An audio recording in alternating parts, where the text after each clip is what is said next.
வந்து டாக்ஸுக்கு வந்து பப்ளிக்கில் பிஸ்கட் போடுறேன்.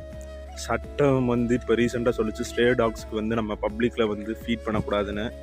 இது பப்ளிக்னு சொல்ல முடியாது, ஒரு தனி எங்கள் வீட்டு முன்னாடி. இது வந்து சரியாக தவறா எனக்கு இந்த கேள்வி இருக்குது. மக்கள் தீர்ப்பே மகேசன் தீர்ப்புன்னா ஏதோ ஒன்று சொல்லுவாங்க. அது மாதிரி மக்களாகிய உங்கள்கிட்டயே நான் வந்து இந்த வீடியோவை எடுத்து உங்களோட தீர்ப்பு என்னன்னு சொல்கிறேன். இப்போ இந்த டாக்ஸுக்கு நம்ம ஃபீட் பண்ணாட்டி வேறு யார் ஃபீட் பண்ணுவா அப்படின்னு எனக்கு கேள்வி இருக்குது.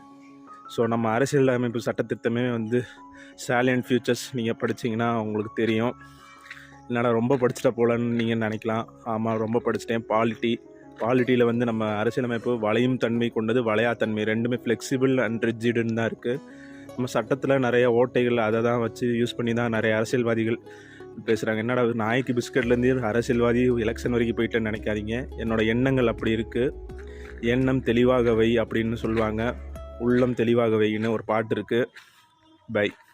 அடுத்து நான் வேறு ஏதாவது இந்த மாதிரி நடந்தால் அதில் வந்து சொல்கிறேன்.